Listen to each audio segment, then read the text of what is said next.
The thing you want but don't enjoy. You know the feeling. You pick up your phone for one quick check. No real reason. No emergency. Just a tiny pull in the back of your mind. Maybe there is a message. Maybe there is a new notification. Maybe something interesting happened. So you unlock the screen. You scroll. A few seconds pass. Nothing special. Maybe one post makes you smile. Maybe one message gives you a small spark. But most of it is forgettable. And yet, a few minutes later, your hand reaches for the phone again. This is the strange part. The wanting was stronger than the reward. Before you checked, it felt like something was waiting for you.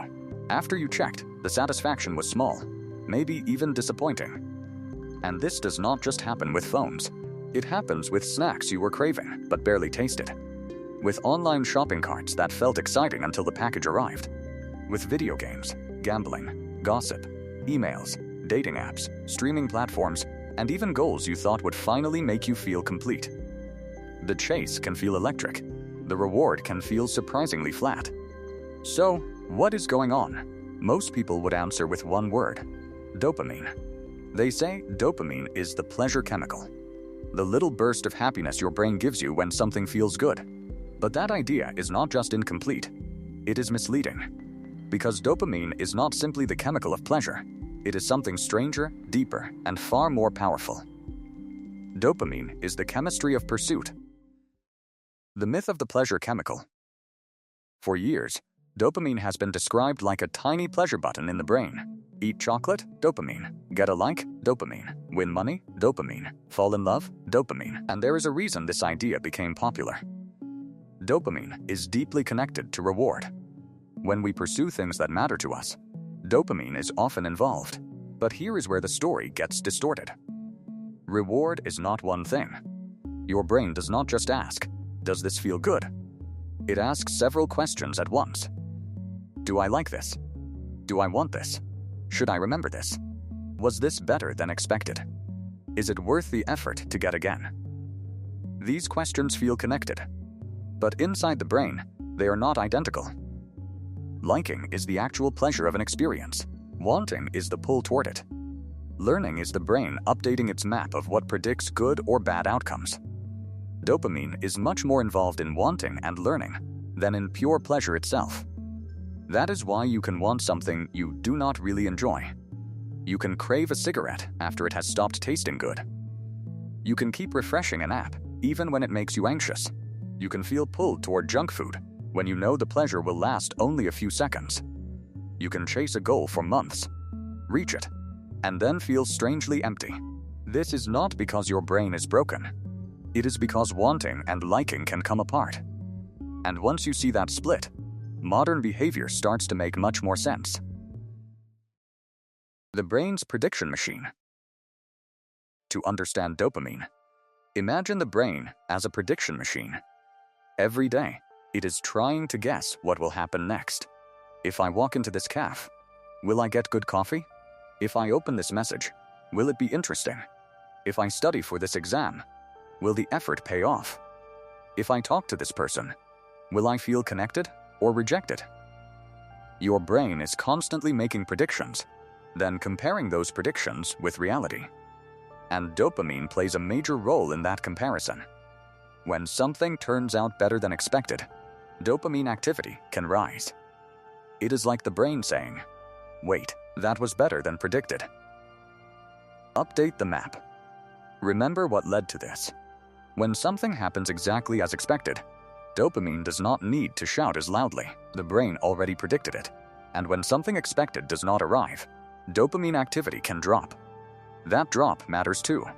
It tells the brain the map was wrong.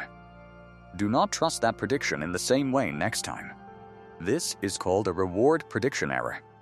The phrase sounds technical, but the idea is simple. Dopamine is not just saying, "This feels good." It is saying, "This was better or worse than expected." Learn from it. That is a completely different story. Because the strongest dopamine response may not come from the reward you already know is coming. It may come from surprise. The unexpected message, the random compliment, the rare win, the one amazing video after 10 boring ones, the possibility that the next swipe, next scroll, next refresh, or next attempt might be the one. Dopamine is not just attracted to pleasure, it is attracted to possibility. Why anticipation feels so powerful? Now imagine a simple scene. A person walks past a bakery. They are not hungry. But then they smell warm bread. Suddenly, something changes. Their attention turns. Their body responds. A memory appears. The bakery becomes important. They have not eaten anything yet. There is no pleasure from the food itself, because the food has not arrived. But the cue has already started working. This is one of dopamine's most important tricks. Over time, the brain learns which cues predict rewards. The smell of bread predicts food. A notification sound predicts social information. A casino machine predicts a possible win. A certain street corner predicts a cigarette. A logo predicts a favorite drink. A message preview predicts connection. At first, dopamine may respond strongly when the reward appears. But once the brain learns the pattern, the dopamine response can shift earlier, from the reward itself to the cue that predicts it.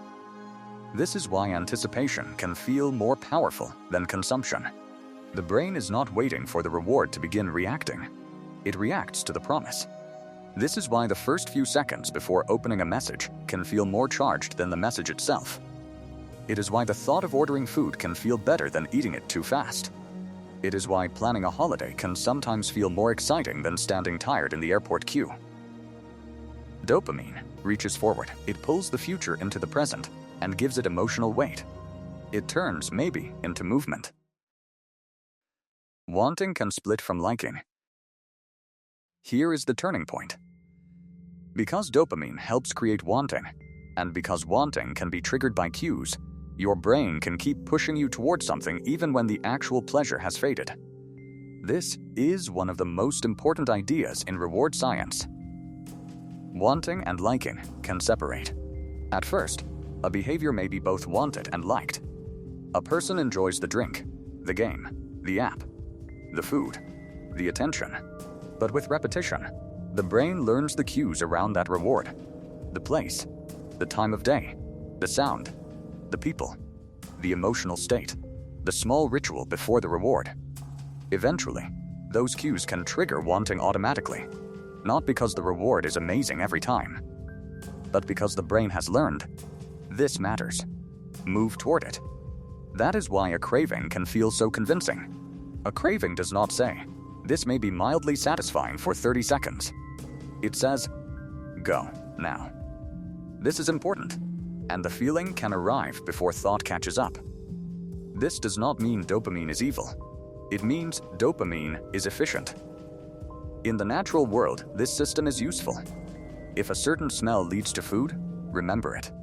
If a path leads to water, return to it. If effort leads to success, repeat it. If a social signal means acceptance or danger, pay attention. The problem is that modern life is filled with cues that are engineered, repeated, and intensified far beyond the world this system evolved in. Your brain evolved for berries, shelter, bonding, danger, tools, and survival. Now it lives inside an environment of infinite feeds, instant alerts, bright icons, targeted ads, processed food, and rewards that refresh every second. The ancient system still works, but the world around it has changed. Modern life as a dopamine maze. The most powerful rewards are often not the biggest ones. They are the uncertain ones. A guaranteed reward is nice, but a possible reward can be magnetic. This is why variable rewards are so sticky. Sometimes you check your phone and there is nothing. Sometimes there is a boring email. Sometimes there is a message from someone you care about. Sometimes there is a post that makes you laugh. Sometimes there is a number, views, likes, money, followers, points that went up. The brain learns the pattern, not always, but maybe. And maybe is powerful. A slot machine is built on maybe. A social media feed is built on maybe. A refresh button is built on maybe. A dating app is built on maybe.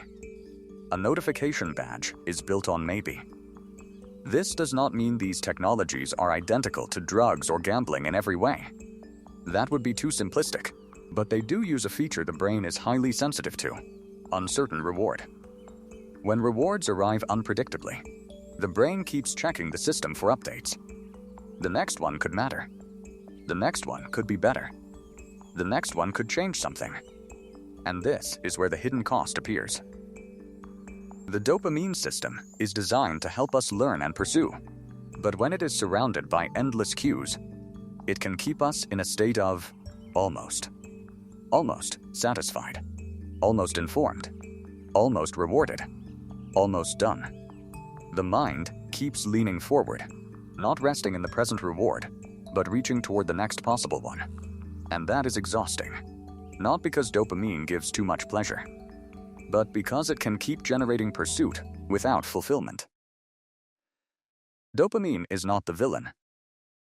At this point, it is tempting to turn dopamine into the enemy. People talk about dopamine detoxes, dopamine fasting, dopamine addiction, as if dopamine is a toxin leaking into modern life. But that is the wrong lesson. Dopamine is not bad. Without dopamine, motivation collapses. Movement is affected. Learning suffers. Effort becomes harder to initiate. The world loses some of its pull. Dopamine helps you get out of bed. It helps you work toward distant goals. It helps you learn from mistakes. It helps you notice opportunities. It helps your brain decide whether effort is worth spending. The goal is not to destroy dopamine. That would be like blaming fire because cities can burn. Fire cooks food, warms homes, and powers engines. The question is not whether fire is good or bad. The question is what contains it, what feeds it, and where it is pointed. Dopamine is similar. It is not pleasure itself. It is energy aimed at possibility. When that possibility is meaningful, learning a skill, building a relationship, solving a problem, creating something difficult, dopamine helps pull us through discomfort toward a future reward. But when that possibility is endlessly fragmented into tiny, unpredictable cues, the same system can scatter us. One notification, one scroll, one snack, one refresh, one more episode, one more check. Not because we are weak, but because the brain is doing exactly what it was built to do. Learn what predicts reward, then move toward it. The uncomfortable truth is that many modern systems are better at training our dopamine circuits than we are at understanding them. The final reframe. So dopamine is not the pleasure chemical. That phrase is too small. Dopamine is closer to a spotlight, a compass, and a teaching signal all at once. It shines attention on what might matter. It points behavior toward what might pay off. And it teaches the brain from the gap between expectation and reality. When the reward is better than expected, the brain updates. When the reward is missing, the brain updates. When the cue predicts something important, the brain prepares. This is why anticipation can be intoxicating. Why wanting can outlive liking. Why uncertainty can be more gripping than satisfaction. And why the thing you keep reaching for is not always the thing that truly nourishes you. The deeper lesson is not that dopamine controls you. It is that dopamine is always asking a question: what is worth pursuing next? Modern life answers that question thousands of times a day. With pings, badges, feeds, ads, rewards, promises, possibilities. But once you understand dopamine more clearly, you can see the system instead of only feeling the pull. You can notice the difference between something you truly enjoy and something you are merely being drawn toward. You can feel the craving and ask, do I actually like this? Or is my brain just predicting that something important might be there? That tiny pause changes the story. Because dopamine is not happiness. It is the brain reaching into the future. And sometimes, the most human thing we can do is gently bring it back to the present.